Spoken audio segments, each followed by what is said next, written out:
Bienvenue au nouveau rendez-vous du Biking Man. Cap sur la région Auvergne-Rhône-Alpes pour la dernière étape de la saison en France.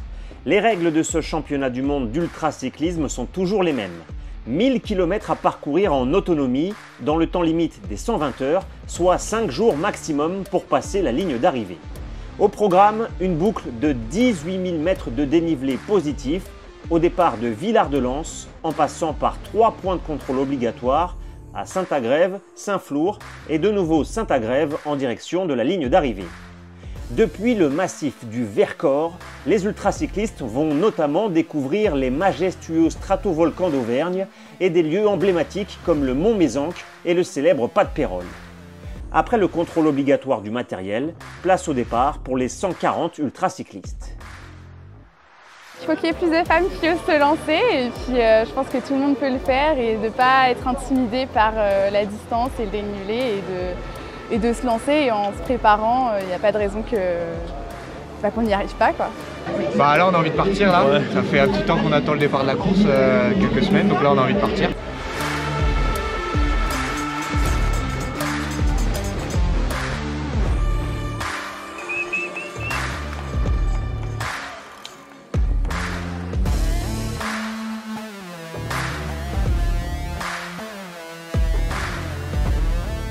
C'est beau, hein?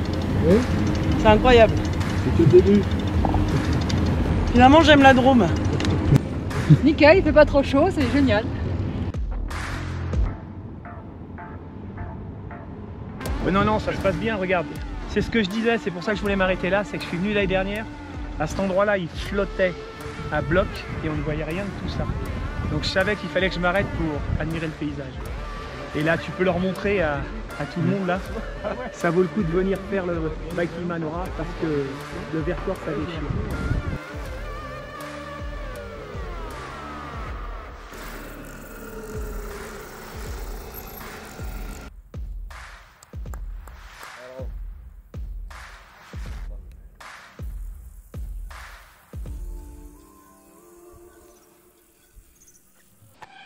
Mais rapidement, coup de tonnerre.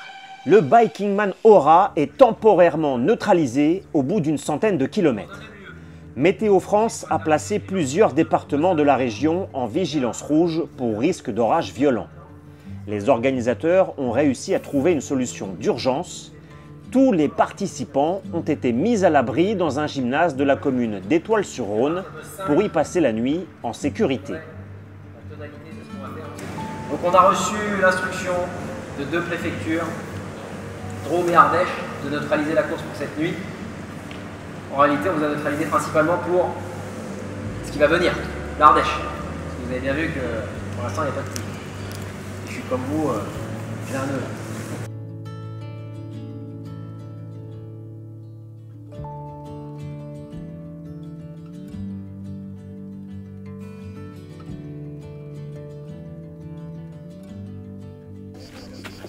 Faire de live ski, les Landais en premier. Ouais, merci bien. Orangina, qui veut? Un glaçon. Qui veut de l'orangina? Ouais, mais nous aussi. On avait bien commencé, c'était formidable. Le tracé magnifique. Bon, il y a un peu de frustration forcément, mais bon, qu'est-ce que tu veux, c'est les aléas, donc voilà, ça fait partie de l'aventure. Oh, it just happens. You can't predict weather. Mother Nature always wins, you know. And if there's a big storm coming in, a severe storm, you've got to guarantee the safety for everyone, and that's fair enough. Ce que je disais, c'est que ouais, 4 cm de grêle, bon, sur la route, sur le casque, je trouve ça donne pas envie. Ouais, c'est ça, au début t'es dépité parce que c'est pas le projet, c'est pas le programme. Et puis, finalement, c'est toujours pareil, enfin, ça fait partie de l'aventure, c'est hyper bien géré. La nuit passée et l'alerte météo levée, la course a repris le jour suivant, lundi, à 5 h du matin. Comme toujours, un groupe de têtes s'est formé à l'avant, tandis que d'autres lissent leur effort pour arriver au bout de leur aventure. Direction le point de contrôle 1 à Saint-Agrève, kilomètre 214 pour tous les ultracyclistes. Ah, je ralentis pour la photo. Comment ça va? C'est chaud. Ça va bien.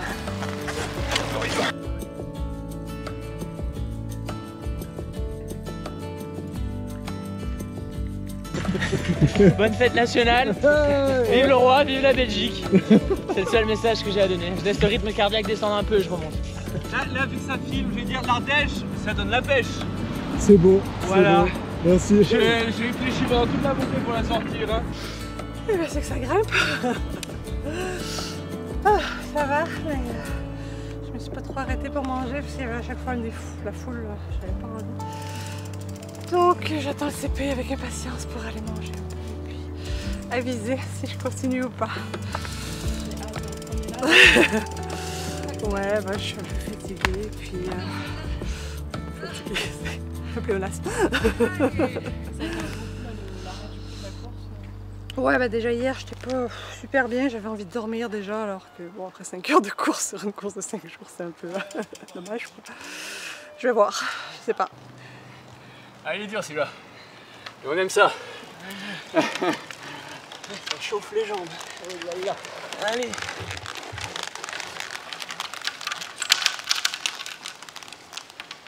C'est une randonnée, À l'avant de la course, les écarts sont très minces. Jérémy Allinger est le premier au point de contrôle 1 devant Michael Juignet. Le top 15 se tient en moins d'une heure.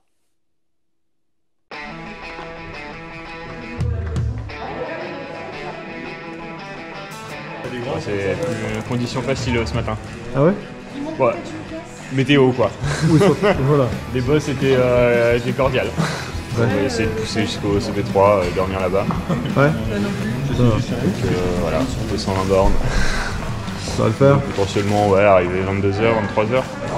Ouais, l'improvise totale, ouais, c'est mon premier ultra, donc ouais, vraiment j'improvise totalement. On joue à mon rythme, en fait je suis arrivé ici vraiment par hasard. Mon objectif c'est vraiment de finir pour voilà. Après on va voir ce que ça donne, hein. Pour l'instant ça va, mais bon, j'attends de voir déjà ce soir et là cette nuit, voir ce que ça donne. Tous les participants encore en lice ont dépassé le point de contrôle 1 à Saint-Agrève.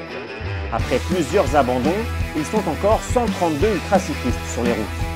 Prochaine étape, le point de contrôle 2 à Saint-Flour, kilomètre 511.